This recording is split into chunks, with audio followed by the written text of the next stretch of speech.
Berger News. Merci d'avoir répondu tous les deux à notre invitation. Alors la première question va être pour Dylan, puisque c'est un transfuge direction Vienne. Comment ça se passe à Vienne? Bien, bien au niveau de la cohésion de l'équipe. Après, au niveau des résultats, pour l'instant, c'est un peu compliqué. On a eu 2 défaites. Mais ça se passe bien et puis ça va commencer à prendre forme, puis ça va payer. Alors maintenant, c'est une question plus derby. Vous pouvez répondre comme vous voulez, hein, c'est ou l'un ou l'autre. Comment ça se vit un derby en famille, surtout là entre frères C'est pas trop, enfin, nous on verra, c'est le premier qu'on fait en tout cas entre frères, c'est la première fois qu'on joue contre. On a déjà eu la chance de jouer ensemble en espoir à Bourgoin. Mais là, ouais, c'est vrai que c'est un peu unique.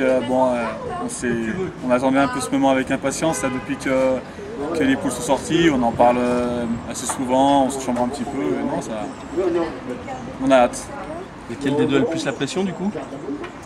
Lui, parce qu'ils sont professionnels, ils sont favoris, donc plus lui, hein, il est du bon côté. Hein.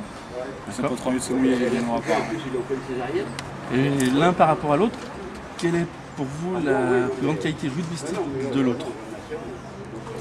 Pour mon frère, ça va être l'intelligence de jeu, malgré soi-disant son gabarit de numéro 8, son grattage en défense et malgré son gabarit encore, ceux qui disent en numéro 8 qu'il arrive à casser les plaquages et à beaucoup avancer.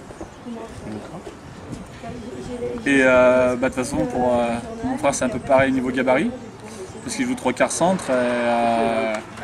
C'est pas forcément un 3/4 centre qui est très très solide. Par contre, il est souvent visé du coup, mais il subit rarement. Donc c'est très bon défensivement. Là, il est positionné en 13, donc il a un peu plus d'espace. Il va falloir faire attention parce qu'en 12, il était déjà intéressant. Donc il va falloir faire attention à ça. Et on a un peu le même profil au niveau des défenses, au grattage. Ça, faut faire attention parce qu'il arrive à bien gratter les ballons, donc et puis il lâche rien. Est-ce que vous suivez un petit peu les carrières l'un de l'autre, vous donnez des conseils ou pas? Oui, toujours. On s'est toujours entraidé, que ce soit en dehors ou sur le terrain de toute façon.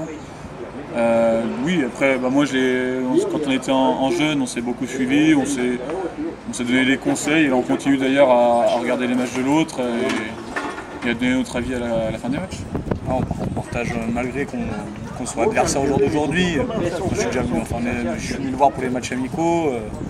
On se donne toujours les conseils, savoir pour être plus performant. C'est plutôt l'esprit de famille que l'esprit de rivalité, on va dire. Petite question par rapport au derby. La pression, elle est plus de la part de la famille ou de la part des supporters? Un peu les deux, peut-être les supporters. Faut pas qu'on se rate, on sait tous qu'il ne faut pas qu'on se rate. On a même des collègues dans les deux équipes, donc après ça va être une belle fête dans ce derby. C'est ça qui va primer en premier avant cette rivalité, on va dire. Ouais, ça chambre beaucoup, donc même pas forcément entre frères, mais il en connaît pas mal de Bourgoin, j'en connais pas mal de Vienne. Ça chambre avant le match et ça va sûrement chambrer aussi après le match, donc ça va être sympa. D'accord, merci beaucoup. Merci.